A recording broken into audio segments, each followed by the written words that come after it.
Over the course of Operation Epic Fury, the United States has struck over 8,000 individual targets inside Iran. To understand the sheer logistics of a campaign that size, you have to look at the geography.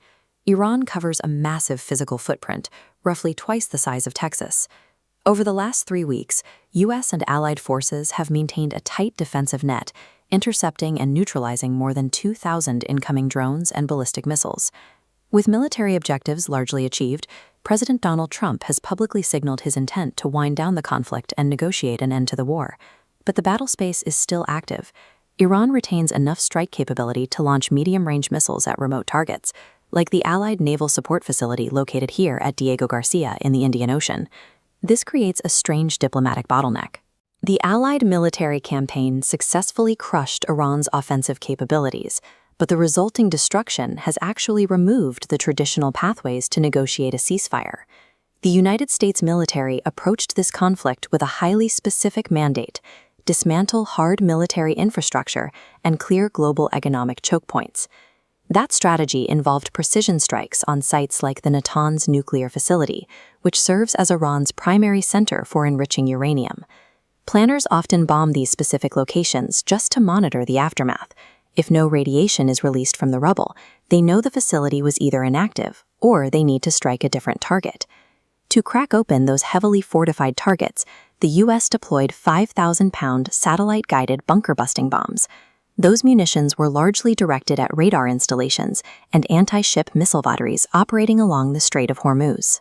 The strait is a narrow, heavily trafficked waterway where 80% of the oil and gas bound for Asia passes through, and Iranian forces had effectively turned it into a militarized toll booth.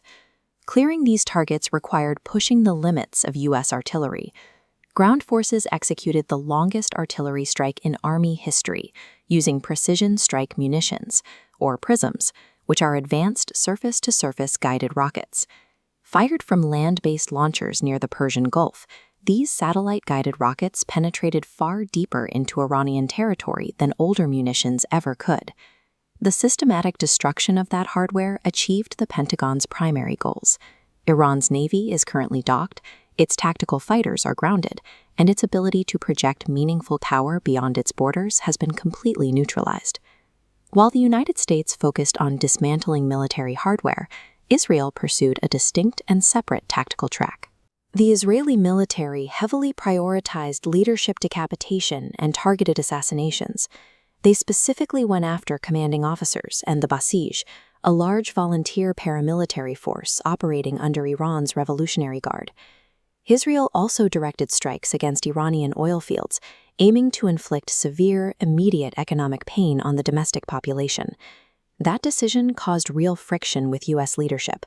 Striking oil infrastructure carries a high risk of expanding the scope of the war and spiking global energy prices, which the U.S. wanted to avoid.